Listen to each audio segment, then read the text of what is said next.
아이가 계속 짜증내고 그러면 하지마 하지마 막 이렇게 계속 아이가 반복적인 학습을 안 해도 되는 것이 당연한 상황으로 이미 만들어 주셨다면 그거는 빨리 주도권을 가지고 오시는 게 필요해요. 굉장히 이거는 암담한 상황이 펼쳐질 수 있기 때문에 절대로 안 된다는 거죠. 안녕하세요. 123 미니쌤 TV의 김민희입니다. 제가 아이 셋을 키우고 있죠. 첫째가 4학년, 둘째가 9살, 2학년, 셋째가 5살, 네, 아들. 이렇게 셋을 키우고 있는데요. 저도 이제 같은 학년의 학부모님들을 만나면 여러 가지로 마음도 많이 동변상련이라고 하죠. 네. 또 뭐 아이 셋은 분들을 만나면 또 굉장한 그 동질감을 느끼기도 하고. 근데 요새 저한테 이제 많이 물어보는 질문 중에 하나가 초2의 학습에 대해서 많이 질문을 주세요. 아무래도 수학이 뭔가 좀 쉽지 않고 좀 아이가 수학을 좀 어려워하거나 좀 수학이 좀 약한 것 같은데 이런 느낌을 초1 때는 잘 못 느껴요. 왜냐하면 초1 때 너무 쉽잖아요. 네, 초2 때부터 본격적으로 느끼기 시작하거든요. 그래서 저도 초2를 딸을 두고 있으니까 저한테 딸 어떻게 공부하는지 그런 건 이제 좀 궁금해도 하시고 질문도 주시기도 하는데요. 일단 저희 딸은 수학을 잘하는 쪽이 아니에요. 그래서 아마 더 제가 이런 이야기를 라방에서도 많이 말씀을 드려서 질문을 주시는 것 같아요. 그래서 저도 수학을 좀 어렵다고 느끼는 친구들의 마음, 그리고 그 아이를 바라보는 엄마의 마음 좀 잘 이해가 되고, 네, 어떤 건지 알 것 같아요. 그 막 가끔씩은 열불이 터지는 그 마음, 네, 저도 이해되고요. 그래서 이런 질문이 있었어요. 초2 어디까지 공부해야 할까요? 이런 질문의 그 이면에는 이런 마음이 있다고 생각이 들어요. 초등학교 2학년인데 애가 수학을 별로 좋아하는 것 같지도 않고 못하는 것 같고 그래서 이것저것 하긴 너무 많고 뭐 수학만 시키는 것도 아니고 영어도 해야 되고 국어도 해야 되고 예체능도 해야 되고 할 거 너무 많고 뭐 어떻게 해야 되지? 라는 약간의 가지치기 아니면 선택과 집중 이런 것들이 필요해서 이런 질문을 하시지 않나 그런 생각이 들고요. 일단 저는 수학에 먼저 포커스를 둬서 수학은 초2 때 약하다면 최소한 요 정도까지는 해야 된다 라는 거. 이 정도까지 안 해놓으면 정말 나중에 진짜 암담한 상황이 생길 수 있다. 요 정도까지의 선에서 마지노선인 거예요. 여기서 더 이상 밑으로 내려갈 수는 없어요. 이 정도 선이 어느 정도인지 이야기를 드리고 저도 실제 어떻게 하는지를 소개해 드리려고 해요. 일단 초등학교 2학년 친구들은 수학이 좀 어려운 것 같고 좀 잘 못하는 것 같다고 느껴진다면 수학으로 너무 많은 푸시를 하시면 절대로 안 돼요. 절대로 안 돼요. 그렇다고 안 시키냐? 그것도 절대로 안 돼요. 안 시키는 것도 절대로 안 돼요. 자, 푸시하면 안 돼요, 일단. 왜냐면 그 아이들이 여러 가지 동기로 공부를 할 수가 있는데 굳이 초1, 2학년 때 막 빠르게 앞서 나가는 아이처럼 우리 아이도 일찍부터 그런 동기가 작용하지 않을 수 있는 거죠. 우리 아이는 4학년, 5학년 때 친구들도 저만큼 하니까 나도 해야겠어. 또는 나도 5학년 거 하니까는 되게 뿌듯하고 좋아. 이런 경험들이 그때 생겨서 그게 발동이 걸려가지고 막 더 해보고 싶어. 이렇게 나아갈 수 있는 여지가 있어야 되거든요.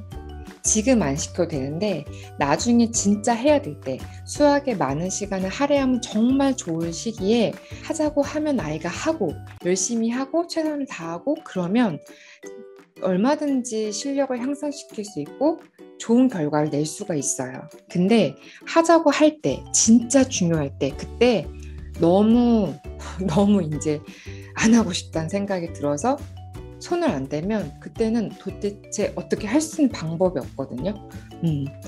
그때는 더더욱 아이들의 그 자기 의견이나 생각이 훨씬 더 강해지잖아요.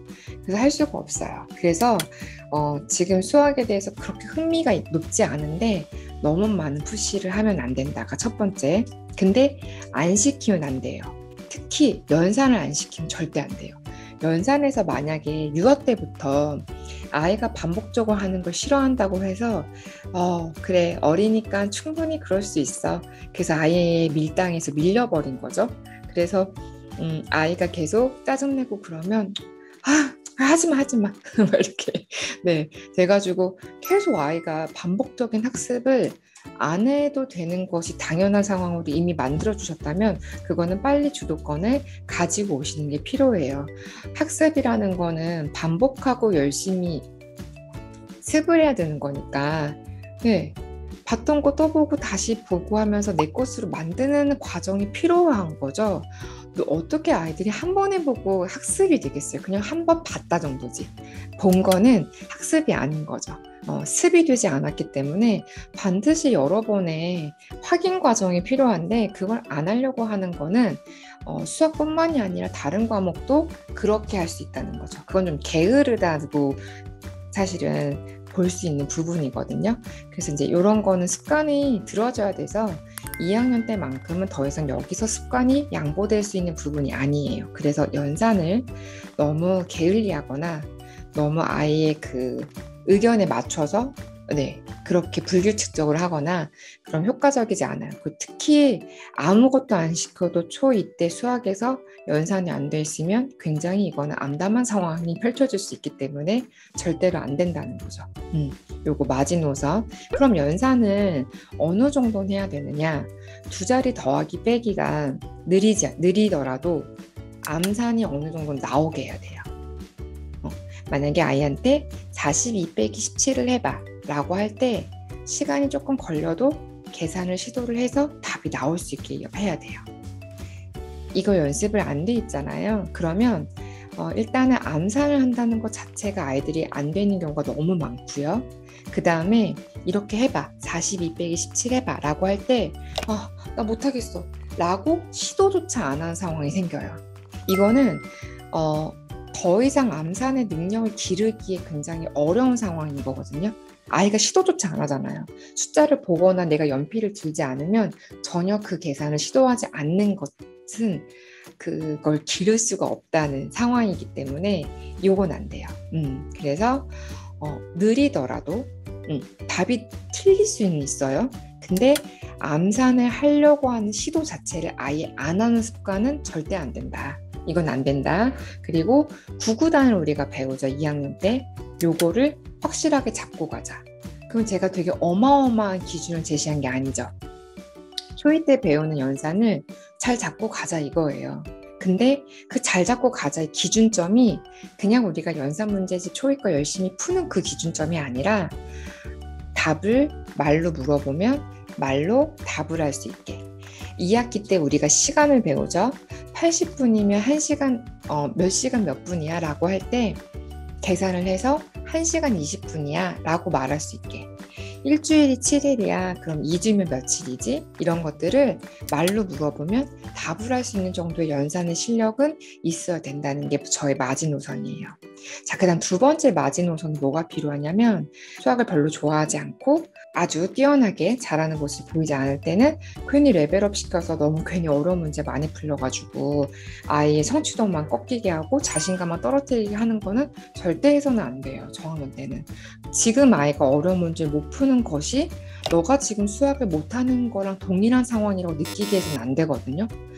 누구나 다 천천히 가는 아이들이 있기 때문에 그렇게 느끼면 안 되고 이 문제를 너가 잘 풀었어. 나는 다른 것에서 다 작은 성취감들을 느낄 수 있어야 돼서 적절한 난이도를 잘 맞춰서 그런 문제들을 접근시켜줘야 돼요. 근데 이때 문제를 읽고 푸는 것에 대한 연습이 너무 안 돼 있으면 안 돼요. 단계는 안 높아도 돼요. 쉬운 거 풀어도 돼요. 2학년이어서 퀴즈 팩도 풀어도 되고 팩토 1레벨 해도 상관없어요. 교과도 자기 학력고 기본은 상관없어요. 문제를 꼼꼼하게 차근차근 읽고 풀고 답을 틀렸으면 다시 한번 자기가 시도해서 고치려고 하고 하는 그런 과정의 습관들이 잘 길러져 있어야 되는데 문제를 주면 어, 어려워서 못 풀겠어. 이런 게 아니라는 거죠. 문제를 그냥 봤으면 이 문제가 어렵든 쉽든 그래도 그냥 풀어보려고 노력을 하는 태도가 더 중요해요. 안 맞춰도 돼요.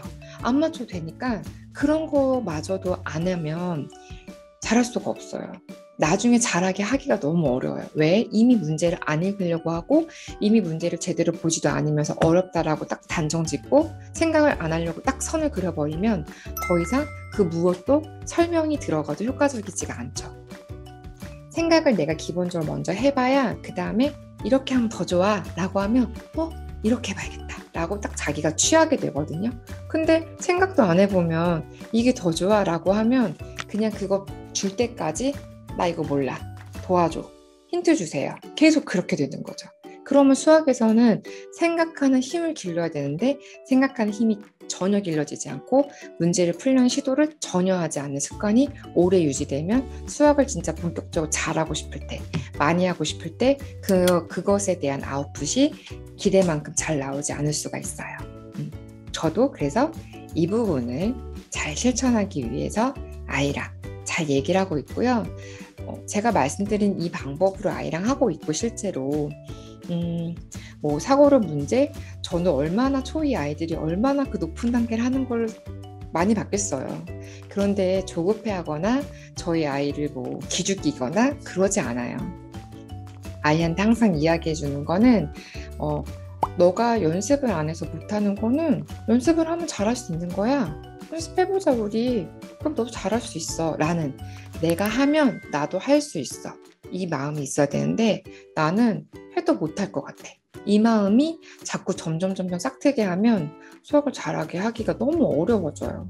그러니까 이제 이걸 꼭 지키시면서 아이가 지금 수학이 힘들다고 느끼는 거는 엄마가 보는 것뿐만이 아니라 그것보다 더 큰 감정으로 아이는 느끼고 있을 거예요. 그걸 별로 표현을 안 할 뿐이지. 그래서 아이한테 계속 격려해 주시면서 잘할 수 있다. 노력하면 너도 할 수 있다. 지금 저렇게 3학년 문제 푸는 게 중요한 게 아니다. 너가 지금 너한테 잘 맞는 과정을 열심히 하면 언젠간 저거보다 더 잘할 수 있다. 이렇게 이야기해 주시면 더 좋을 것 같아요. 네, 오늘은 초2 어디까지 하면 좋은지에 대해서 말씀을 드렸습니다. 저도 같은 학부모 입장에서 아이를 키우면서 느꼈던 그런 것들 같이 소개해 드렸으니까 좀 공감대가 형성되었기를 바라고요. 네, 오늘 영상이 도움이 되셨다면 좋아요와 구독을 눌러주시고요. 저희는 다음 영상에서 만나 뵙도록 하겠습니다. 다음에 또 만나요.